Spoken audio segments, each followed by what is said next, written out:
যে দেহ থেকে আলাদা হয় সেই সময় 10ই মুহররমের আসর পর্যন্ত। আসরের নামাজ পইরা মাওলা হুসাইনের মাথা মুবারক লইয়া ইয়াজিদের দল আসরের নামাজ পড়ছে। সেই দিন মাওলা হুসাইন আলাইহিস সালাতু ওয়াস সালাম সপরিবারে 72 জন সঙ্গী নিয়া কারবালায় গমন করেন। মাওলা হুসাইনকে গ্রেফতার করা হয়। এই মক্কা থেকে মদিনা থেকে মাওলা হুসাইন মক্কায় যায়। মক্কা মদিনার দূরত্ব হচ্ছে 600 মাইল। এই 600 মাইল মদিনা থেকে আবার মাওলা হুসাইন কারবালায় যায়। এই মদিনা থেকে কারবালার দূরত্ব প্রায় 1400 কিলোমিটারের উপরেই। টোটাল তিনি প্রতিদিন অনেক লম্বা সময় হেঁটে পার করেছেন। মক্কা থেকে হজ করে, মক্কা তোয়াফ করে, কাবাঘর তোয়াফ করে যখন কারবালার দিকে যাবেন কুফায়, কিন্তু নিয়ে যাওয়া হলো কারবালায়। ভাগ্যের নির্মম পরিহাস। যাবেন কুফায়, 12,000 চিঠি দেওয়া হয়েছিল মাওলা হুসাইনকে কুফা থেকে, যে আমরা আপনার কাছে মুরিদ হব, আমরা মুরিদ হব, বায়াত হব। আপনি এত বড় কাফেলা, 12,000 চিঠি এসেছে, কিন্তু সেখানে মানুষ ছিল 40,000-এর কাছাকাছি। এত বড় কাফেলা নিয়ে আসা সম্ভব না, দয়াল আপনি যদি আসেন। কিন্তু মাওলা হুসাইন তো মুরিদ করার লেগা কুফায় যায় নাই। মাওলা হুসাইন তো শাহাদাত বরণ করার লেগা কারবালায় গেছে। মাওলা হুসাইন কুফায় যায় নাই মুরিদ করার লেগা, কারণ যিনি কুল কায়নাতের বাদশাহ। মাওলা হুসাইন মক্কা থেকে যখন কারবালার উদ্দেশ্যে ওই কুফার উদ্দেশ্যে রওনা দিলেন, এমন একটা রাস্তা আসে মক্কা মদিনা পার হওয়ার পরে, এলাকাটার নাম কাদেসিয়া। এই কাদেসিয়া থেকে এটা চৌরাস্তার মতো, একটি রাস্তা চলে গেল ইরাকের বসরার দিকে, আরেকটি রাস্তা চলে গেল ইরাকের কুফার দিকে, আরেকটি রাস্তা চলে গেল মক্কা ও মদিনার দিকে। এই কাদসিয়ার পর থেকেই হযরত হুর, যিনি আল্লাহর রসুলের সাহাবী, তিনি মাওলা হুসাইন আলাইহিস সালাতু ওয়াস সালামকে 1000 সৈন্য সহ অবরোধ করেন, গ্রেফতার করেন, তাকে সাথে করে নিয়ে যান। যাওয়ার পথে আবার ইবনে জিয়াদ আরও 11 থেকে 12,000 সৈন্য নিয়ে তাদেরকে অবরোধ করেন এবং মাওলা হুসাইনকে শহীদ করার সমস্ত ইন্তজাম করেন। এই আজকে মুহররমের 9 তারিখ বাবা, বড় বেদনাদায়ক দিন। আজকেই মাওলা হুসাইন সপরিবারে সবুর ও ইস্তেকামাতের দরজায় দাঁড়িয়ে আছেন এবং সবাইকে মশাল নিভাইয়া দিয়া কইছিল যে আমি বাতি নিভাই দিলাম, তোমরা চলে যাও। কারণ এজিদের টার্গেট, এজিদের সৈন্য টার্গেট আমি, তোমরা না। তোমাদের কাউরে কিছু কইব না, তোমরা চলে যাও। আমি এজিদ আমার মাথা পাইলেই শান্ত হয়ে যাইব। কারণ এজিদের সবচেয়ে বড় ভয় ছিল তখন, কারণ আসমানের নিচে জমিনের উপরে এই জগতের মধ্যে সবচেয়ে আফজাল, সবচেয়ে আলা এবং সবচেয়ে উঁচু মর্যাদা সম্পূর্ণ যিনি ছিলেন, তিনি তো মাওলা হুসাইন, আল্লাহর হাবিবের নাতি, আল্লাহর হাবিবের নূরের আওলাদ মাওলা হুসাইন বলে এজিদের সামনে, হুরের সামনে, হে হুর, তোমরা যে আমাকে গ্রেফতার করতেছ, এই জগতে আমার থেকে মর্যাদাবান এখন আর কে আছে? পৃথিবীতে কি কোনো নবীর দৌহিত্র, কোনো নবীর আওলাদ, কোনো নবীর নাতি আজ পর্যন্ত এই জগতের বুকে আছে? আমি ইমাম হুসাইন ছাড়া নাই। তোমরা আমাকে গ্রেফতার করছো। আমরা তো ফুলের বিনিময়ে আঘাত করেছি। এজিদ ফুলের বিনিময়ে আঘাত করে, ফুল দেয় নাই, তরবারির দিয়া কূপ দিছে। মাওলা হুসাইনকে নিয়ে যখন গ্রেফতার করে কারবালার আগ মুহূর্তে মাওলা হুসাইন দাঁড়ানো, কেউ যায় নাই। যুদ্ধের ঘোষণা করা হয়, মাওলা হুসাইন আলাইহিস সালামের তাবুতে তীর পাঠানো হয়। মাওলা হুসাইন দাঁড়ায় দাঁড়ায় দেখতেছে যে তাহারা আমার নানাজির উম্মত, তাহারা আমার নানাজির কাছ থেকে আজান পাইছে, আকামত পাইছে, এবং তাহারা আমার নানার কাছ থেকে নামাজ পেয়েছে, তাহারা আমার নানার কাছ থেকে সূরা হামদ পেয়েছে। আমার নানার দেওয়া কোরআন, আমার নানার জবান থেকে শেখা কোরআন, আমার নানার পবিত্র ঠোঁট মোবারক থেকে বের হয়েছে যে কোরআন মাজিদ, সেই কোরআন আমার নানাই তাদেরকে পড়িয়েছে। আমার নানার কাছ থেকে কোরআন শিখে, আমার নানার কাছ থেকে তারা শরীয়ত নিয়ে, আমার নানার কাছ থেকে তারা লেবাস নিয়ে, আমার নানার কাছ থেকে তারা আজান নিয়েছে, আমার নানার কাছ থেকে তারা নামাজ নিয়েছে, আমার নানার কাছ থেকে তারা কাবা পেয়েছে, কেবলা পেয়েছে, আমার নানার কাছ থেকে তারা এক আল্লাহ ওয়াহেদ আল্লাহর সংবাদ পেয়েছে, আমার নানার কাছ থেকেই তারা আহাদ আল্লাহর সংবাদ পেয়েছে, আমার নানার কাছ থেকেই তারা নামাজের নিয়ম কানুন শিখেছে, আমার নানার কাছ থেকেই তারা সত্য মিথ্যা সম্পর্কে জেনেছে। সেই নানার উম্মতি আজকে আমাকে হত্যা করার জন্য খোলা তরবারি নিয়ে আমার সামনে দাঁড়ানো, তোমাদের কি লজ্জা করে না? তাহারা বলল, এজিদকে বেশি কথা বলতে দিও না, এজিদকে খুতবা দিতে দিও না। নিষিদ্ধ করা হলো। মাওলা হুসাইনকে অবরুদ্ধ করা হলো।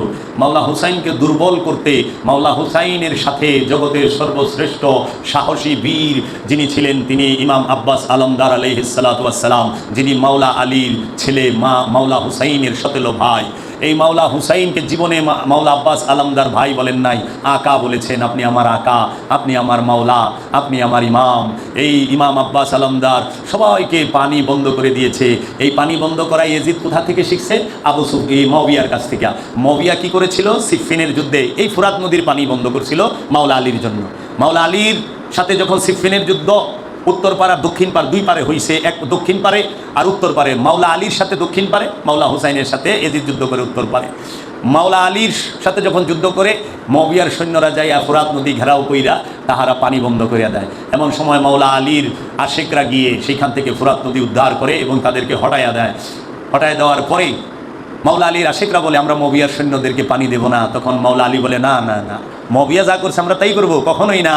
আলী আর মুয়াবিয়া এক না, যেই হৃদয়ে আলীর প্রেম আছে সেই হৃদয়ে মুয়াবিয়া থাকে না, আর যেই হৃদয়ে মুয়াবিয়ার প্রেম আছে সেই হৃদয়ে আলী থাকে না। যেই অন্তরে শয়তান আছে সেই অন্তরে আল্লাহ থাকে না, আর যে অন্তরে আল্লাহ আছে সেই অন্তরে শয়তান থাকে না। যেই অন্তরে মুর্শিদ আসন করে সেই অন্তরে জাহান্নামের আগুন জ্বলে না, আর যেখানে জাহান্নামের আগুন জ্বলে ওই অন্তরে কামনা বাসনা যুক্ত অন্তরে মুর্শিদ থাকে না। তাই মাওলা আলী বলল না, পানি বন্ধ করবো না, তাদেরকে পানি নিয়ে যেতে দাও। মুয়াবিয়ার কাছ থেকে শিখছে এজিদ যে যুদ্ধে গেলে পানি বন্ধ করতে হইব, খাবার বন্ধ করতে হইব। এই এজিদ কি করলো, এজিদের সৈন্যরা তাদের ট্রেনিংই ছিল এইটা যে মাথা কাটা, কল্লা কাটা, হাত কাটা, পায়ের রক কাটা, এই হাত পা এবং কল্লা কাটার রেওয়াজ চালু করে মুয়াবিয়া ইসলামের মধ্যে। মুয়াবিয়ার সৈন্যবাহিনীকে ট্রেনিং দেওয়া হয় মাথা কাটবে। ইসলামে আপনি দ্বিতীয় একজন দেখাইতে পারবেন না যে মাথা কেটে লইছে, না, এটা মুয়াবিয়ার ট্রেনিং, মুয়াবিয়ার সৈন্যবাহিনীর ট্রেনিং। মাওলা আলীর সাথে মুয়াবিয়া যুদ্ধ করলো সিফিনের ফোরাদের দক্ষিণ পারে, আর মাওলা হুসাইনের সাথে যুদ্ধ করলো অপর পারে ইয়াজিদ। ইয়াজিদ পানি বন্ধ করলো প্রথমে যেন দুর্বল হয়ে যায়। পিপাসা থাকলে কি যুদ্ধ করব, কি লড়বো, আর যুদ্ধ করবো কেমন? মাওলা হুসাইন তো যুদ্ধ করার জন্য যায় নাই। মাওলা হুসাইন তো তার 7 বছরের কন্যাকে নিয়ে গেছে, মাওলা হুসাইন তো তার 3 স্ত্রীকে নিয়ে গেছে, মাওলা হুসাইন মা শহরবানুকে নিয়ে গেছে, মা রুবাবকে নিয়ে গেছে এবং মা উম্মাল্লাইলাকে নিয়ে গেছে, এবং মাওলা হুসাইন তার বোন, একমাত্র বোন হজরত জৈনবকে নিয়ে গিয়েছেন। কারণ মাওলা হুসাইন বেশি সময় কুফায় কাটিয়েছেন, অনেক সময় কুফায় কাটিয়েছেন, কুফার মানুষ তাদের পরিচিত ছিল। মাওলা হুসাইনের সাথে তার বন্ধু হাবিব বিন মাজাহির ছিলেন এবং তার দাসরা ছিলেন, এবং মাওলা হুসাইনের সাথে নবীর সাহাবারাও ছিলেন। সেই মাওলা হুসাইন তো অস্ত্র শস্ত্র নিয়ে যায় নাই, পরিবার নিয়ে সফরে গেছেন, পরিবার নিয়ে মদিনায় থাকা অসহ্য, তিনি কুফায় চলে গেছেন। কেন মদিনায় থাকা অসম্ভব ছিল? কারণ মদিনার মধ্যে যারা গভর্নর নিযুক্ত করেছিলেন সে ছিল মুয়াবিয়ার আপন মামু ওয়ালিদ বিন উতবা। ওয়ালিদ বিন উতবা এবং মুয়াবিয়ার যে নানা হিন্দার বাপ উতবা, এই ওয়ালিদ বিন উতবা এবং উতবা এরা বদরের যুদ্ধে মহানবীর বিরুদ্ধে দাঁড়াইছিল, এবং বদরের যুদ্ধের মধ্যে মাওলা আলী এই হিন্দার বাপ উতবারে কাইটা ফেলাইছিল। বুঝছেন মুয়াবিয়ার হিন্দা এত খেপাকে? এই হিন্দার বাপ উতবারে বদরের যুদ্ধে মাইরা ফেলায়। সেই বদলা আমিরে হামজার থেকে লইতে চাইছে, মহানবী থেকে লইতে চাইছে। মুয়াবিয়া তার মামুরে মদিনার নিযুক্ত করছে গভর্নর ওয়ালিদ বিন উতবারে। এই উতবার অত্যাচারে মাওলা হুসাইনের থাকা অসম্ভব হয়ে উঠছিল, এবং এজিদ এবং মুয়াবিয়ার ষড়যন্ত্রে মাওলা হুসাইন কারবালায় যায়। কারবালায় যাওয়ার পরে মাওলা হুসাইন যখন এজিদের সৈন্যবাহিনীর সামনে দাঁড়ায়, মাওলা হুসাইন এজিদের সৈন্যদেরকে জিজ্ঞেস করে যে তোমরা যে আমাকে হত্যা করতে আইছ, কি দোষ আছে আমার? আমি কি করছি? আমি করছি কি? আমার অপরাধ কি? তোমরা যে আমার বিরুদ্ধে খোলা তরবারি নিয়ে দাঁড়িয়ে আছো। এজিদের সৈন্যরা বুবার মতো দাঁড়ায় রয়েছে। মাওলা হুসাইন বলল, তোমরা যে আমাকে হত্যা করতে চাও, এই আসমানের নিচে জমিনের উপরে আমার থেকে বর্তমানে অন্য কেউ কি আফজাল আছে? এই জগতে অন্য কোনো নবীর আওলাদ জীবিত জাহিরিভাবে আছে আমি ছাড়া? না। তোমরা যে আমাকে কাটতে চাও, আমার কি অপরাধ? আমি তো কোনো অন্যায় করি নাই, আমি কোনো অন্যায় করি নাই, আমি কোনো যুদ্ধ করি নাই, ষড়যন্ত্র করি নাই। যুদ্ধকে এড়াইয়া চলার জন্যই তো মদিনা সাইরা কুফায় যাওয়া ধরছেন। এই মাওলা হুসাইনের দূত তারা 50 ভাই মুসলিম বিন আকিলকে ইবনে জিয়াদের দ্বারা হত্যা করা হয়। আমি এর আগের পর্বেও বলেছি। মাওলা হুসাইন সবার সামনে দাঁড়ায় বলেন, এজিদের বাহিনীর সামনে 3টা প্রশ্ন করছেন। হাল মিন্না সিরিন ইয়ানসুরুনা, এখানে কি কেউ নাই আমাকে সাহায্য করার মতো? আমি ইমাম হুসাইনকে বোবার মতো দাঁড়ায় রয়েছে এজিদের বাহিনী।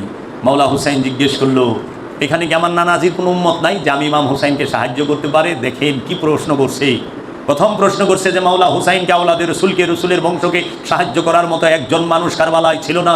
দ্বিতীয় প্রশ্ন করেছে মাওলা হুসাইন আলাইহিস সালাতু ওয়াস সালাম যে এখানে কি আমার নানাজির কোনো উম্মত নাই?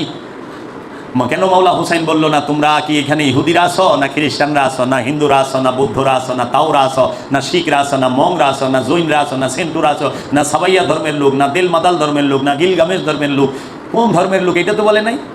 জিজ্ঞেস করছে তোমরা এখানে কি আমার নানাজির উম্মত নাই যে আমাকে সাহায্য করতে পারে? তার মানে নানাজির উম্মত, মহানবীর উম্মত একজনও ছিল না। তাহলে তারা কার উম্মত ছিল? 33,000 ছিল মুয়াবিয়ার উম্মত, এজিদের উম্মত। কার উম্মত? মুয়াবিয়া এবং এজিদের উম্মত। এই মুয়াবিয়ার এজিদের উম্মতেরা বুবার মতো দাঁড়ায়।